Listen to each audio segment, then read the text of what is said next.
Bonsoir. Un conflit en Ukraine depuis un peu plus d'un mois, mais surtout une guerre économique sans précédent. Les répercussions de cette escalade sur l'économie mondiale ont été immédiates. Un baril de pétrole qui flambe, atteignant des records historiques, un marché gazier complètement perturbé et qui menace même la stabilité de l'Europe.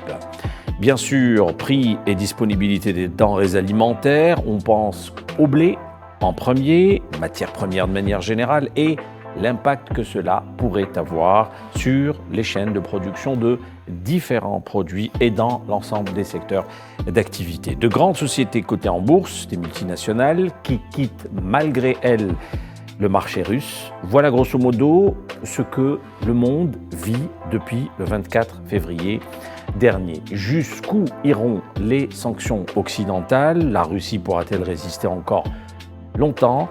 Nous en débattons ce soir avec nos invités que je vous présente dans un instant. L'émission d'aujourd'hui est intitulée « Conflit en Ukraine, conséquences économiques mondiales ». Bienvenue dans Insight.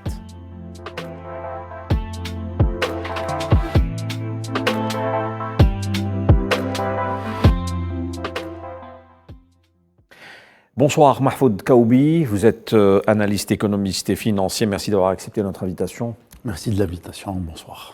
Nordine Azouz, directeur de rédaction Reporter, comme tous les mercredis avec nous. Bonsoir Nordine. Bonsoir Ahmed. Messieurs, depuis le début de ce conflit, les conséquences sur l'économie mondiale, on vient de le dire, se font vraiment ressentir. Alors, vraiment, quel a été l'impact le plus considérable? Autrement dit, quels ont été les secteurs qui ont été le plus touchés, impactés directement? On pense à l'énergie, on pense aux denrées alimentaires. Messieurs, Mahfoud Kaoubi. Moi, je dirais que tous les marchés ont été perturbés. Si on prend les marchés financiers, les effets sont très, très visibles. Marché des produits énergétiques principalement, donc avec une augmentation très sensible des prix, aussi bien du pétrole que du gaz, et une nouvelle problématique relative à la disponibilité de ces produits.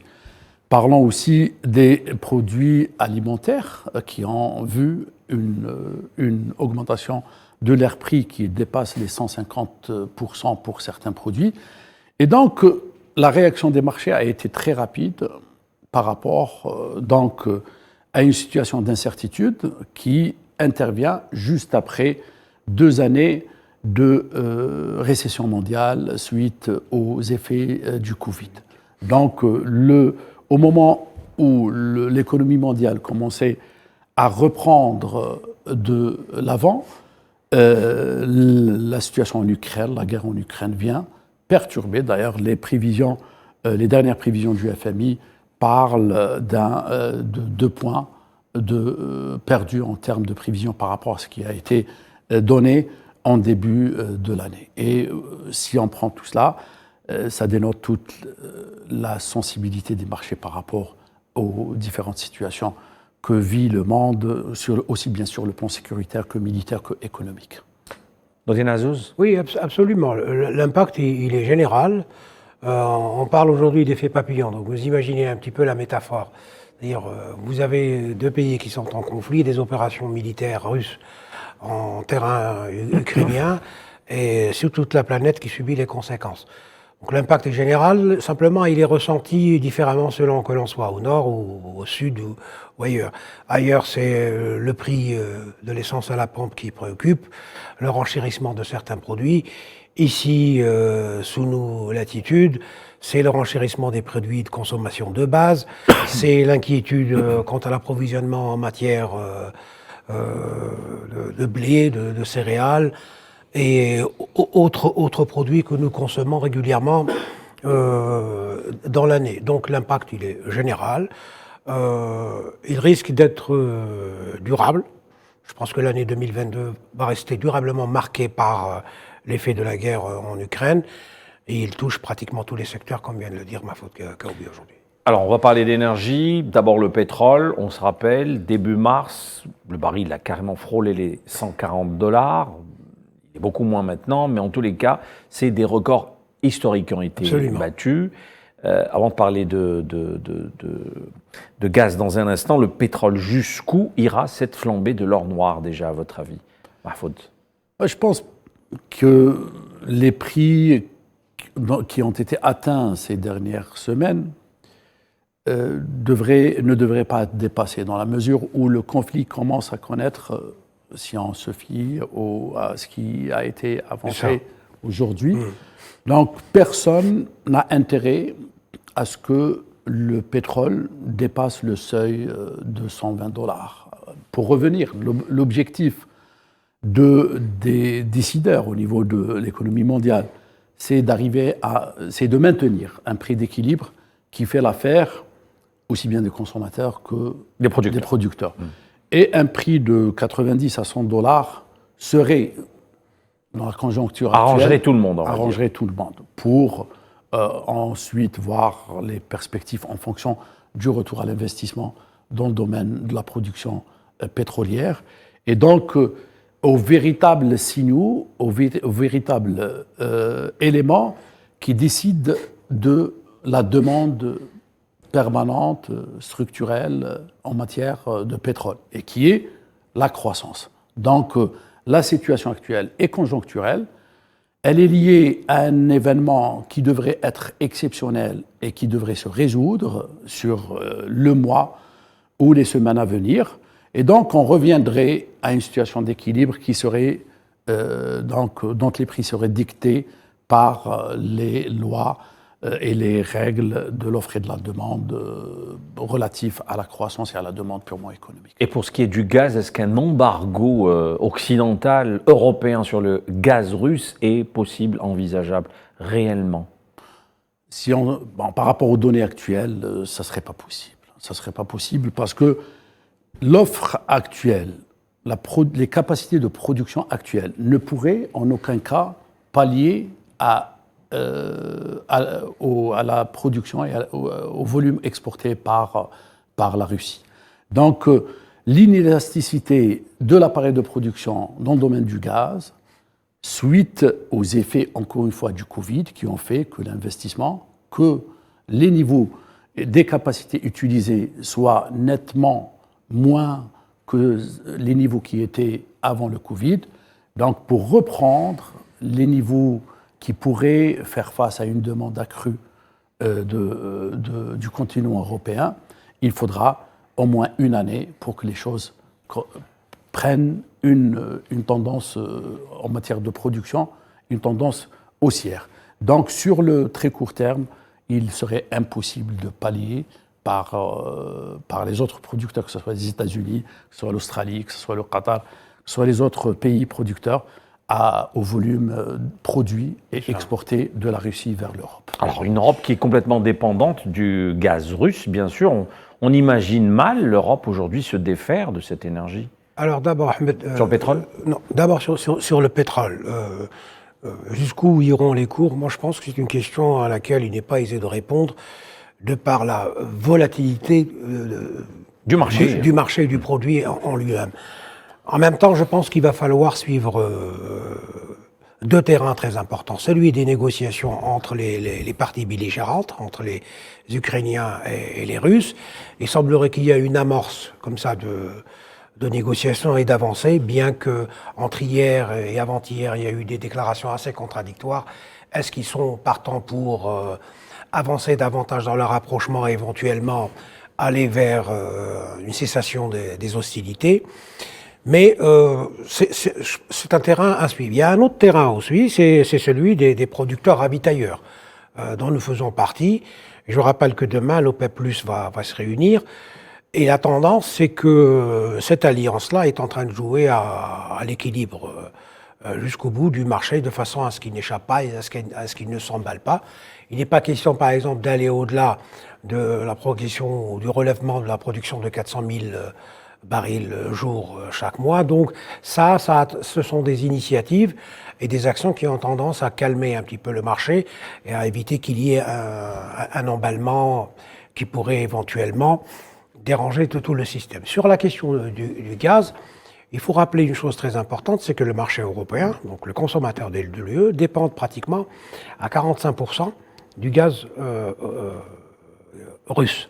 Et c'est conséquent. Donc vous imaginez la difficulté à trouver, ne serait-ce que une opportunité pour amorcer disons, une initiative de se libérer un petit peu de cette forte dépendance.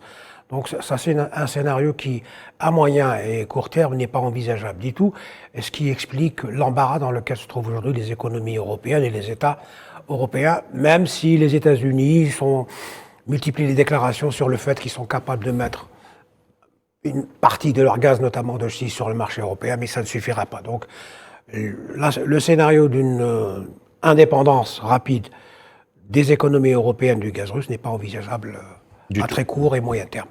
Oui, parce que ce qu'on a enregistré ces dernières semaines, c'est une logique spéculative. Donc l'augmentation, c'est une bulle qui est éphémère, et elle devrait l'être en tous les cas.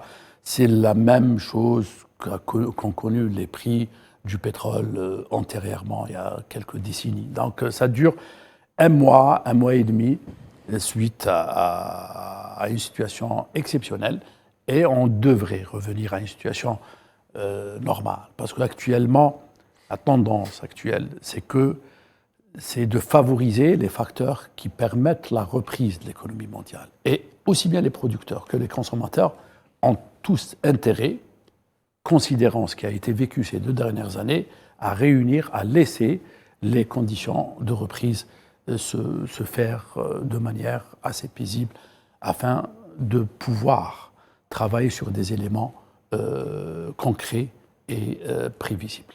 Alors, ces sanctions occidentales, on se rappelle de ces multinationales qui, du jour au lendemain, juste après le conflit, ont tout simplement plié bagages et quitté la Russie. Quelles en seraient les conséquences, d'abord sur elles-mêmes, parce que la Russie, ce n'est pas n'importe quel marché, et sur la Russie par la suite?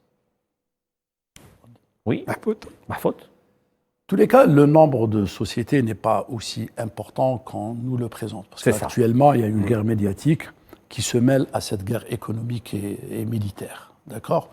Donc, c'est vrai qu'il faudra surtout insister sur le poids de ces entreprises dans l'économie russe. Donc, une économie qui est principalement tirée par l'industrie du pétrole et du gaz. Une économie où le deuxième secteur, c'est le secteur agricole principalement. Ensuite viennent d'autres secteurs d'activité, dont le secteur de l'industrie, l'automobile, etc., etc. Donc, stratégiquement, c'est des multinationales qui se retirent de façon conjoncturelle, encore une fois, parce que ce n'est pas une révision de leur plan stratégique en matière d'investissement. La question serait combien durerait ce départ ou ce retrait. Est-ce que c'est un retrait définitif ou c'est un retrait pour revenir dans le monde des affaires? Parce que, encore une fois, la logique des affaires est tirée par le gain, est tirée par le profit et elle est tirée par les intérêts. Actuellement, la tendance, les sanctions qui ont été mises en place par l'Occident sont constituées d'une batterie de mesures, parmi elles des instructions qui ont été données aux multinationales de se retirer. Mais c'est avec un élément important, c'est pour pouvoir faire pression sur l'État russe afin de le pousser à la table de négociation dans des situations plus ou moins défavorables pour l'État russe et dans des situations favorables. Vous pensez donc qu'il y a une exagération médiatique sur le nombre de multinationales? C'est du même avis, Nordin? De toutes les façons, moi, je pense qu'il y va de la raison économique comme de la raison d'État. Il va falloir regarder au plus près quel est le poids de ces entreprises et quel est le poids des actifs de ces multinationales qu'on dit partant du marché russe. Parce que en face, vous avez de grands acteurs du secteur énergétique qui n'ont pas bougé, qui sont restés, qui continuent à faire des affaires et du business. Vous avez aussi d'autres acteurs de la grosse distribution, inutile de citer les gros noms, distribution en Europe. L'automobile aussi. Voilà, de l'automobile, et qui sont encore en train de faire du business. On peut les citer, Auchan et Renault. Si vous voulez. Voilà. Bon, il y en a d'autres aussi, mais qui ont décidé de faire valoir la raison économique et les intérêts, leurs propres intérêts par rapport à ce qui est annoncé, parce que là aussi, il va falloir faire le tri et le bilan sur ce qui est dit par les États et les différentes représentations gouvernementales au niveau de l'UE. La raison économique, encore une fois, prévaut, et il faut regarder attentivement la nature des intérêts de ceux qui ont annoncé de partir, parce qu'il y a eu des représentants des réseaux sociaux, des entreprises qui étaient des juniors et tout, mais qui ne sont pas tellement prépondérantes sur le marché et le champ économique russe. Voilà. Donc il y a des entreprises qui résistent à la volonté de leur État. Qui font valoir la raison économique avant tout, voilà, et qui sont soutenues soit... Non, pas directement, parce qu'on est dans une guerre totale qui s'exprime sur le terrain des conflits, mais qui s'exprime par d'autres moyens aussi, y compris ceux médiatiques, etc. Mais beaucoup de ces acteurs économiques qui ont décidé de rester reçoivent discrètement le soutien de leurs États et gouvernements respectifs. Maintenant, est-ce que ces multinationales risqueraient de revenir sur leurs décisions, puisqu'elles aussi, forcément, elles sont perdantes? J'ajouterai à la remarque faite par Mahfoud Kaoubi qu'eux, ils s'inscrivent dans une logique ou bien dans une lecture conjoncturelle de la crise actuelle et qu'ils ont, comme c'est des joueurs d'échecs aussi, et qu'ils sont des gens qui investissent, donc ils pensent à l'après. Et l'après sera sans doute plus déterminant que ce qui se passe aujourd'hui, sauf si on va se retrouver face à un scénario d'exacerbation du théâtre de conflit en Europe orientale, ce que moi, personnellement, mais je peux me tromper, j'exclus. En tout cas, ça a l'air de se calmer. On voit quelques d'accalmie. Il y a des amorces, il y a des tentatives de négociation qui nous renseignent au moins sur quelque chose d'assez important, c'est que la guerre n'est pas une chose aisée, et quel que soit le positionnement dans lequel on se retrouve à un moment ou à un autre, on commence à regarder à son porte-monnaie, à sa poche, et à calculer les conséquences du conflit. Et là, je pense que... Parce que dire que, par exemple, sur le marché russe et sur la Russie en elle-même, il n'y a pas d'impact, ça serait vraiment masquer la réalité. Dire que du côté ukrainien aussi, ils sont soutenus par les puissances occidentales et que le prix à payer serait amoindri, ça serait aussi masquer la réalité. Donc à un moment ou à un autre, et il a raison, Mahfoud Kabi, de parler de conjoncture et de séquences conjoncturelles, à un moment ou à l'autre, il va falloir s'arrêter, se réunir réellement autour d'une table de négociation. D'ailleurs, ça a commencé à Istanbul, avant-hier, voilà, et trouver une issue à ce conflit-là. D'accord. Alors, la Chine, on en parlait ici même, Nordin. C'est le grand acteur du moment. La semaine dernière, tout à fait. Allié économique, allié historique de la Russie, on imagine un peu aujourd'hui son poids dans cette équation, Mahfoud. Oui, le poids de la Chine est énorme dans cette équation. Et pas uniquement la Chine, dans la mesure où ce qui se passe actuellement sur le plan de l'économie, c'est en effet une remise en cause de la logique de fonctionnement de l'économie mondiale. Donc, mondialisation pilotée par les États-Unis, uniquement les États-Unis, c'est une chose qui a pu se produire au début des années 90 et qui a prévalu, je dirais, une dizaine ou une quinzaine d'années, mais l'émergence de grands acteurs dans le domaine économique, dont principalement la Chine, qui a fait sa mue, qui a assuré sa mutation d'une manière très sereine, calme, jusqu'à devenir la deuxième puissance économique, et aussi bien en matière de production qu'en matière d'échanges commerciaux sur le plan international. L'Inde aussi, parce que ce qui s'est passé, le débat, n'est pas un débat d'aujourd'hui uniquement. Ça fait une décennie pratiquement qu'une doctrine était en train de naître. Cette doctrine appelait à donner plus de poids et plus d'équilibre à cette économie mondiale. Donc, la Chine, le BRICS, la Chine, l'Inde, la Russie, l'Afrique du Sud, comme acteurs de plus en plus opérants, influençant l'économie mondiale, ont débattu depuis pratiquement une décennie, ce n'est pas plus, d'une remise en cause de cet ordre. Et c'est dans ce sens où la Chine est un acteur principal par rapport à ses volumes de production, tous secteurs confondus, mais aussi par rapport à ses volumes de transactions internationales. Pour rappel, l'administration américaine, la précédente, était en guerre avec la Chine. Donc le monde a connu 5 ou 6 années de guerre atroce guerre commerciale, entre la Chine et les États-Unis. Donc pour vous dire que ce qui se passe actuellement sur le plan économique n'est que le prolongement d'une remise en cause qui se faisait par à-coup et qui devient de plus en plus criée, de plus en plus apparente sur le plan international. Est-ce que ce conflit peut affaiblir la Chine ? Pour l'instant, non. C'est vrai que la question elle est compliquée et complexe, mais pour l'instant, non. Pour l'instant, la Chine est en train d'assumer le poids qu'elle occupe sur l'échiquier mondial et le poids qu'elle aura dans les décennies à venir. On parle de 2049 pour que elle passe du deuxième rang qu'elle occupe aujourd'hui à celui du premier rang. Voilà. La Chine aussi, elle défend depuis très longtemps une position commune avec la Russie, qui est celle du refus de l'hégémonie américaine dont vient de parler Mahfoud Kaoubi à l'instant.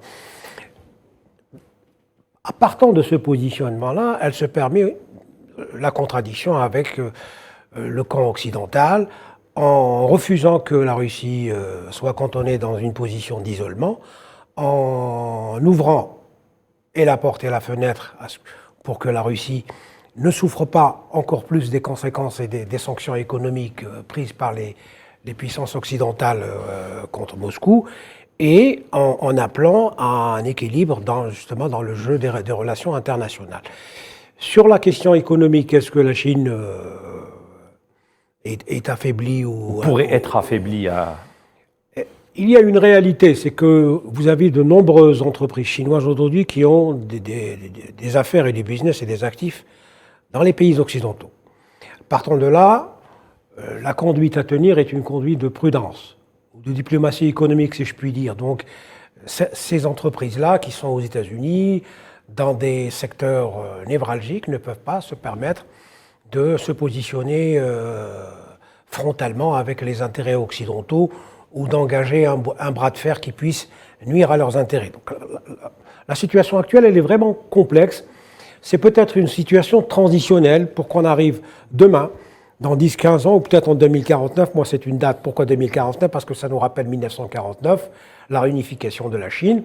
L'histoire est un éternel recommencement. Pour que la Chine assume pleinement ses ambitions économiques qu'elle est en train aujourd'hui d'afficher. À propos d'hégémonie, de refus d'hégémonie occidentale, ce n'est pas uniquement l'expression d'une ambition, c'est aussi quelque chose qui relève des réalités politiques, qui opposent Pékin aux puissances occidentales. Vous savez qu'en face de Pékin, vous avez Washington qui continue à considérer Taïwan comme un pays souverain. Or que Taïwan, avant 1949, était partie prenante et totalement intégrée, faisant partie du territoire chinois. Donc voilà, donc il y a l'expression d'une ambition assumée, on le voit aujourd'hui, mais aussi une revendication politique légitime quand on revient à l'histoire et quand on revient au passé je vais peut-être poser la question, de l'Empire du Milieu. Je vais peut-être poser la question autrement. On a l'impression que ces sanctions occidentales n'arrivent pas vraiment à obtenir leurs résultats parce qu'il y a un pays comme la Chine qui est juste derrière, aux côtés de la Russie. Oui, parce que les sanctions, ce n'est pas quelque chose de nouveau. Donc la pratique des sanctions, la Chine a fait l'objet de sanctions depuis pratiquement 3 ou 4 décennies. Donc la pratique des sanctions a été tellement appliquée que ça a développé au niveau de certaines puissances économiques une capacité de résistance. Donc c'est pour ça que la Chine, je dirais qu'elle a des capacités d'adaptation par rapport aux sanctions qui font que elle a dans son modèle de résistance aux sanctions des recettes pour contourner, pour pallier et pour s'adapter à un environnement justement dont la Chine est hostile à son égard, à l'égard des pays non occidentaux. Parce que c'est ça qui fixe les valeurs, c'est les occidentaux, qui détermine les sanctions, c'est les occidentaux, et qui, j'espère qu'on en parlera, qui impose la monnaie d'échange aux transactions internationales, c'est les occidentaux. Et donc, Maintenant, avec le poids que prend la Chine, la Russie, l'Inde, etc., on se rend compte que ce système est injuste et qu'il devrait être rectifié. Et c'est dans ce sens que, sur le plan de la doctrine, sur le plan des intérêts, je dirais qu'il y a un consensus entre les pays émergents pour remettre en cause cette logique de fonctionnement de l'économie Et on va mondiale. certainement en parler d'ici la fin de l'émission. Nordine, encore un point sur la Chine? Oui, je pense qu'il faut être prudent sur le commentaire s'il y a efficacité ou pas des sanctions occidentales sur l'économie russe et de manière collatérale peut-être sur les intérêts chinois. Le temps du bilan n'est pas arrivé et cela dit, il faut constater aussi que économiquement, la Russie reste un pays aujourd'hui largement isolé sur les scènes économiques internationales. C'est quelque chose à ne pas perdre de vue, Ahmed. Maintenant, c'est vrai que la proximité et le partage de vues avec la Chine permet un petit peu d'adoucir l'impact de ces sanctions-là. À mon avis, pour une raison très importante, c'est que la Russie, qui est une économie relativement modeste par rapport à ses concurrentes occidentales, et je parle sous le contrôle de Mahfoud Kaoubi, est d'abord un pourvoyeur et un fournisseur de matières premières. Or, crise ou pas, les matières premières se vendent très bien, et vous savez très bien que parmi les grands ou les gros clients de la Russie figure la Chine, qui est aujourd'hui de récupérer toutes les quantités qui n'ont pas été ou qui sont sous l'embargo des Occidentaux et notamment américains, même s'il est modeste. Et le fait que la Russie soit aujourd'hui depuis longtemps déjà, gros pourvoyeur et fournisseur de matières premières, lui permet un petit peu de supporter l'impact et le poids de ces sanctions-là. Voilà. Et cela dit, encore une fois, la complexité des échanges économiques aujourd'hui est telle que il va falloir attendre. Moi, je pense que le temps du bilan n'est pas encore arrivé. Alors, on parlera... Oui, Mahfoud, vous souhaitez Tout à fait. rebondir sur un point? Tout à fait. Dans le même sens de Sénotin, les Russes savent, à mon sens, que la conjoncture actuelle est la plus opportune pour faire passer leur message et obtenir le maximum de concessions de la part de l'Occident. Tout simplement parce que le besoin de l'Occident en matière énergétique, il est important. Et ils ne peuvent pas s'en passer des hydrocarbures russes. La deuxième des choses, les capacités de production au niveau mondial sont à un stade qui ne peut pas répondre d'une manière très flexible à d'éventuelles sanctions et un éventuel embargo sur le pétrole et le gaz russe. Et c'est dans ce sens qu'ils savent qu'en termes d'opportunités, c'est le meilleur moment de manœuvrer et d'essayer d'obtenir le maximum. Si on était... Les Russes veulent tirer profit de la situation qui est née du fait du Covid. Donc des capacités de production pratiquement très, très rigides. La deuxième des choses, des besoins en matière première importants et en matière de produits alimentaires qui sont très, très importants sur le plan mondial. Et c'est dans ce sens que si ils arrivent à négocier une période de 6 à 8 mois, donc ils pourraient obtenir le maximum de concessions que jamais ils n'auront pu obtenir dans un contexte différent ou un contexte similaire au contexte avant le Covid, Tout à fait. où il y avait une guerre des marchés et non pas une guerre des prix, donc une abondance du gaz de schiste et du pétrole et des prix très très accessibles, une abondance de produits alimentaires et je dirais une aisance de l'Europe en matière d'approvisionnement en produits énergétiques. Donc, on peut dire que l'action de la Russie, quand même, a été bien calculée Tout à fait. post-Covid. Tout à fait, tout à fait. Moi, je dirais que les Russes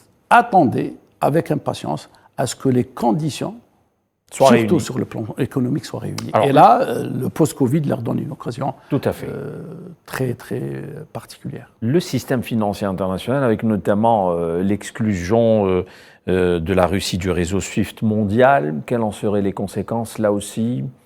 Avis mitigé? Il faut attendre. Là aussi, je pense qu'il faut attendre pour faire un bilan réel des effets de cette sanction-là aujourd'hui.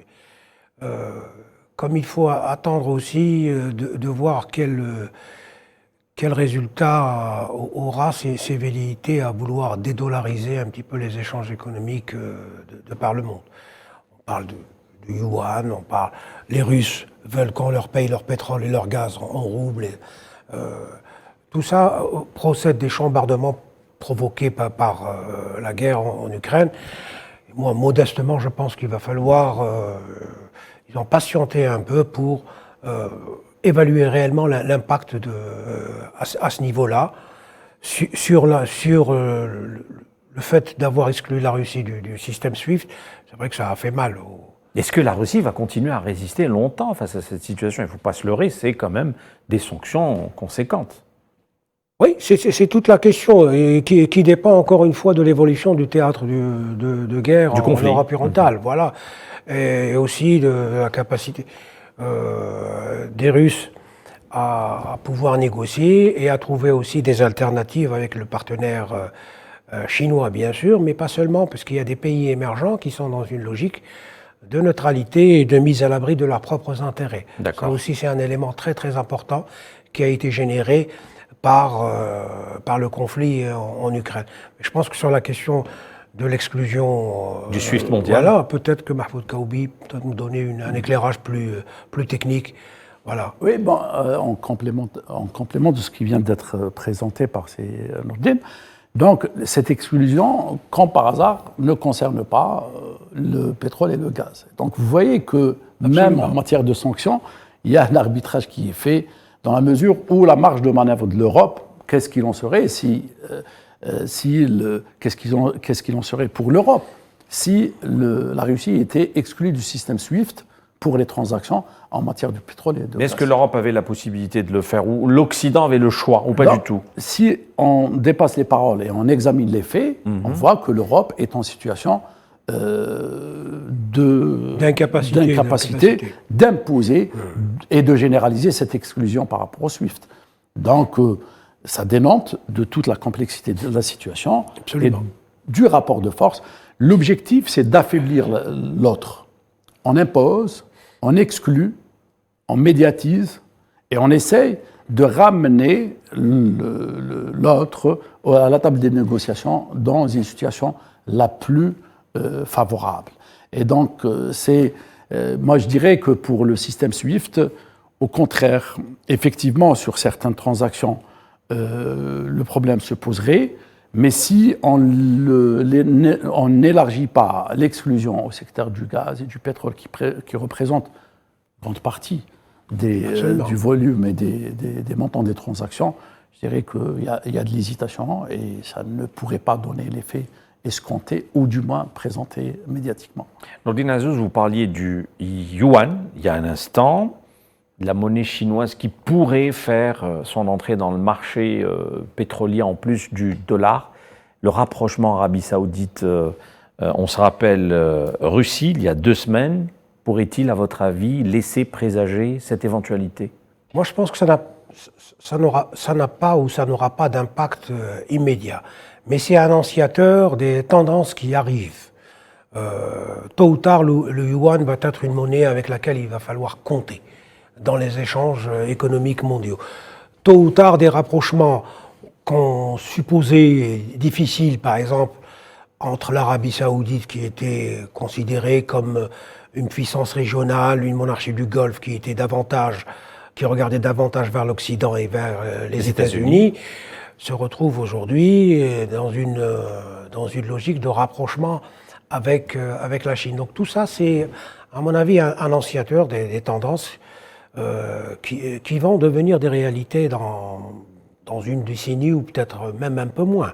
Et ça revient à votre question tout à l'heure sur l'ordre mondial. Donc, à mon avis, pas d'impact ou d'effet immédiat, mais c'est annonciateur des grands changements. C'est inévitable à l'avenir. Oui, les grands changements qui arrivent et qui vont marquer le jeu des relations internationales. Vous parlez du dollar aussi. Tout à fait. On y va là, clairement, Mahfoud Kaoubi. L'idée commence à faire son chemin. Ce qui était irréalisable ou jugé comme tel, ça fait quelques dizaines d'années, commence à devenir une réalité concrète. Et là, ce n'est pas uniquement par l'effet d'annonce, c'est une correction d'une réalité économique, parce que la monnaie, les États-Unis ont imposé, après la Deuxième Guerre mondiale, le dollar. Le dollar, donc le système monétaire est basé sur une monnaie dominante qui est le dollar. D'où d'ailleurs l'extraterritorialité du droit américain, en partie. Absolument. Et voilà. Et puis en 71, donc une deuxième étape, pour rappel, la crise pétrolière de 71, donc est la naissance aussi d'une nouvelle réalité mondiale en matière sur le plan du système monétaire et financier. Et là, il y a un changement dans la réalité économique, c'est l'émergence de nouvelles économies. Le gendarme de jadis et la plus grande économie de jadis, qui est les États-Unis, n'est plus cette grande économie qui domine le monde. Et puis, il faut, pour rappel, cette puissance, cette réalité a fait que les États-Unis pouvaient se permettre des déficits. Et c'était tous les États, tout le monde qui payait et qui partageait le paiement de ce déficit américain. Chose qui est inédite et qu'aucune autre monnaie ne pouvait le faire. Au jour d'aujourd'hui, le dollar n'est plus l'unique ou la principale monnaie de réserve et d'échange, parce que c'est très important. L'économie chinoise commence à avoir cette stabilité, cette puissance qui permettrait à sa monnaie de devenir une monnaie de réserve, donc réserve de valeur, prisée par les investisseurs. On revient à l'histoire de la langue. Lorsqu'on pose la question quelle est la langue la plus parlée au monde, on pense à l'anglais, mais non, c'est le chinois. Voilà. Donc, voilà. Les ajustements vont se faire doucement, mais vont s'accélérer après. Donc, le principe, c'est que plus ton économie est forte, plus ta monnaie est demandée, est prisée. Et est-ce que c'est normal que la deuxième grande puissance économique et commerciale au monde, sa monnaie n'est pas aussi demandée sur les marchés financiers que là, vous voyez que ce n'est pas uniquement une logique politique ou de manœuvre politique qui s'installe. C'est un réajustement des éléments de valeur des marchés financiers à une réalité économique. Au jour d'aujourd'hui, depuis 1945, aujourd'hui, les marchés se conjuguent au dollar, principalement. Et donc, par contre, la réalité a changé depuis 1945. Il y a de nouvelles économies. L'Inde, les prévisions d'ici 2030, c'est que sur les 7 premières économies mondiales, il y aura 5 pays asiatiques. C'est quelque chose qui n'était pas imaginé il y a de cela une trentaine d'années. Vous voyez donc cette mutation sur le plan de la croissance, sur le plan de la création de la valeur, devrait être suivie par une mutation pour corriger les imperfections et permettre donc cet ajustement. Et c'est dans ce sens que la nouvelle doctrine, prise par le BRICS, vise à adapter donc le système monétaire à une réalité économique. D'accord. Mais ça ne sera pas sans réaction des États-Unis et du camp occidental. Il y aura une réaction sans doute violente et qui augure de confrontations économiques très importantes. Et ça ne sera pas une promenade de santé, y compris pour les pays émergents qui essayent aujourd'hui de négocier leur place et de faire valoir leurs intérêts. Parce que la confrontation, elle va se traduire immédiatement par un jeu de pression sur les pays qu'on solliciterait pour une raison ou pour une autre et qui essaieraient de défendre leurs intérêts plutôt qu'un alignement à un camp ou à un autre. Donc la réaction, il va falloir s'y attendre. Tout à fait. Une autre réaction, Mahfoud ? Tout à fait, parce que la position du président des États-Unis, annoncée par le président américain, dénote de toute l'importance, de toute la résistance. Donc les États-Unis n'accepteraient pas une autre monnaie. Bien sûr, parce que ça fragiliserait énormément leur économie et ça ferait perdre à l'économie américaine un atout qui est un atout tellement important qu'ils se battront au maximum pour l'avoir. Dans tout cela, c'est les Européens, la monnaie européenne qui est qui risquerait d'être le perdant. Sacrifié, bien sûr. Bien sûr. Ils sont en situation de faiblesse. J'ajouterais, Ahmed, si tu permets, un point très important. Pour rappeler que la confrontation a commencé avant le conflit ukrainien. Rappelez-vous le sort qui a été réservé par l'administration Trump à un groupe chinois comme Huawei, à propos de la 5G. Ce qui est nouveau aujourd'hui, c'est que le conflit a accéléré cette confrontation et il va déboucher encore sur une compétition très ardue, pratiquement à tous les niveaux.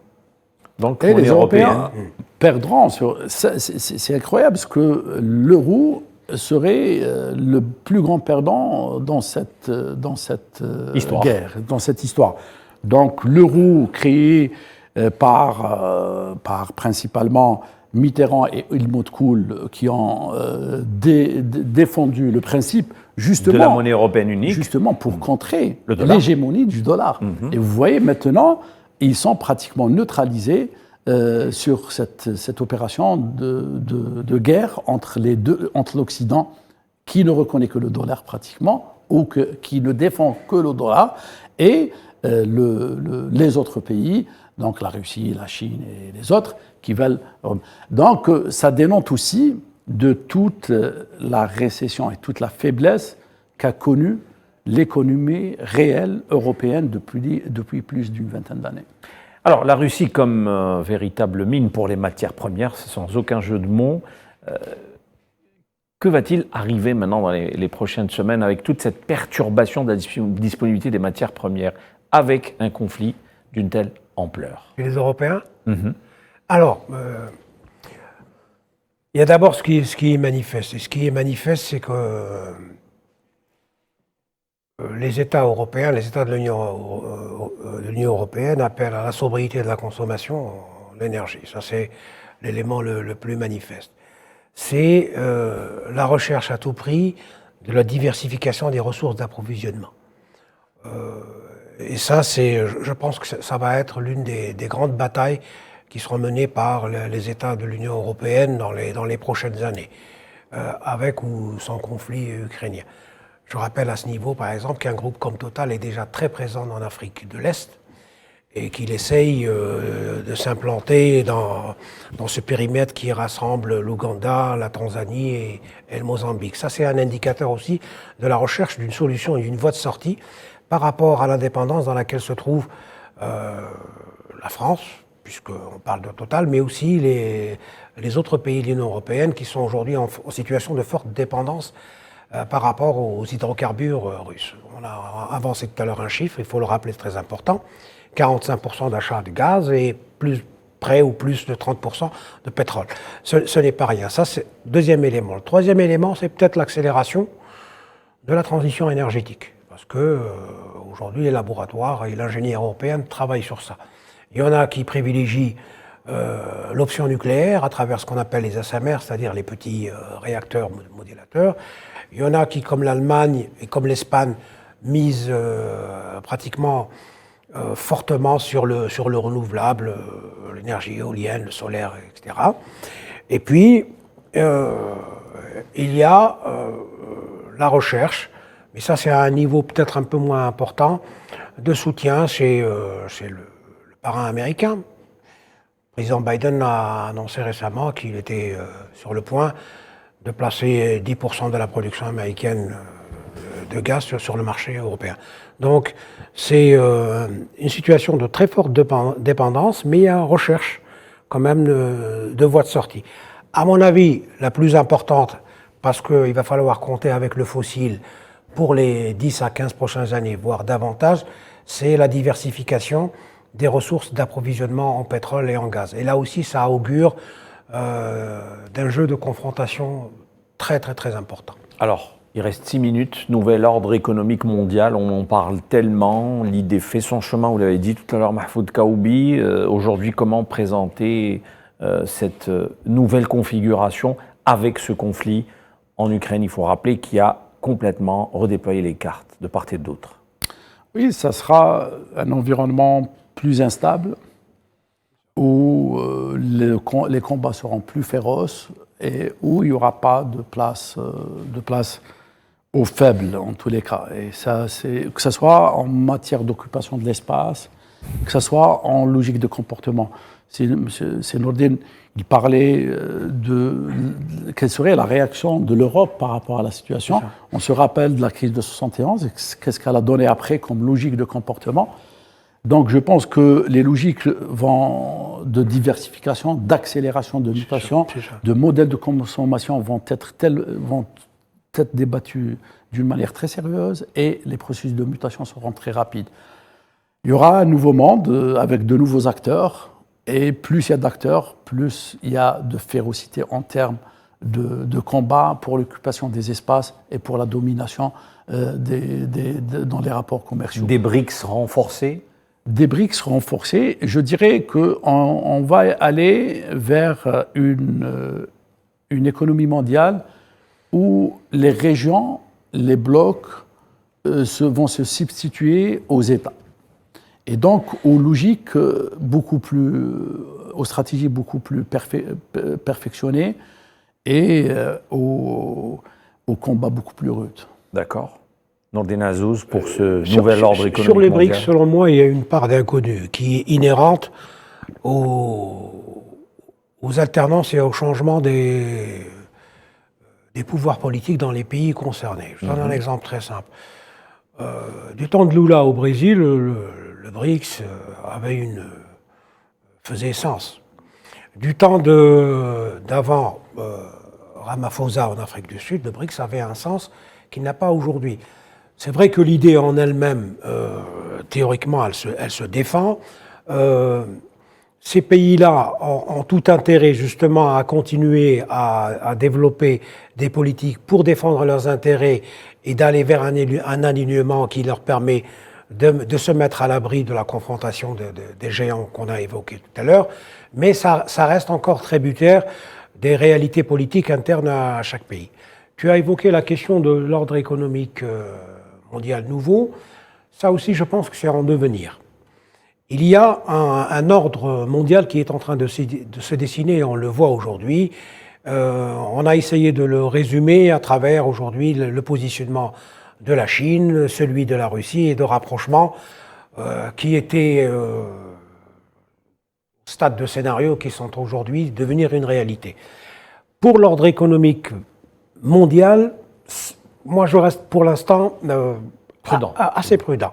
Un exemple tout simple. Lavrov se trouve aujourd'hui en Chine pour discuter avec le partenaire chinois sur l'avenir de l'Afghanistan après le départ, ou plutôt le dégagement des forces américaines. Considéré par Pékin et Moscou comme un aveu de faiblesse, pour rappeler le débat qu'on a eu tout à l'heure. Lavrov a parlé d'une nouvelle étape cruciale, de quelque chose de nouveau dans les relations internationales, mais il n'a pas parlé d'ordre économique mondial nouveau, y compris pour son homologue chinois. Donc, cette prudence-là nous incite, nous aussi, à constater qu'il y a quelque chose qui est en train de s'amorcer, un vrai mouvement en profondeur, et dans les résultats ou dans la manifestation va se voir dans les prochaines années, voire les prochaines décennies. Alors une économie mondiale, et c'est ma dernière question, qui aurait du mal à retrouver le chemin d'une croissance économique à cause de ce conflit. Nombre d'observateurs aujourd'hui parlent de cette difficulté. Est-ce que vous êtes du même avis ? Oui, en tous les cas, la situation impacte la croissance et réduit des conditions les plus favorables pour une croissance telle que prévue par les organisations internationales. Maintenant, pour certains pays, comme la Russie, ça se pose comme une opportunité pour négocier une situation, et pour d'autres, c'est une menace. Donc, les intérêts, donc c'est une question d'intérêt, d'appréciation, et je pense que le dénominateur commun entre les deux parties serait de favoriser, comme vous venez de le dire, les conditions d'une croissance durable. Maintenant, c'est en termes de concessions et en termes d'intérêt que les choses se négocieraient. Parfait, merci beaucoup Mahfoud Kaoubi. C'est toujours un plaisir de vous recevoir. Je rappelle que vous êtes analyste, économiste financier. Nourdine Azzouz, à mercredi prochain. À mercredi prochain. Directeur de rédaction Reporter. Merci messieurs. Excellente suite des programmes sur Al24 News. À la semaine prochaine et Sahar Mdalkoum, bien sûr, d'ici la semaine prochaine. Merci, bonsoir.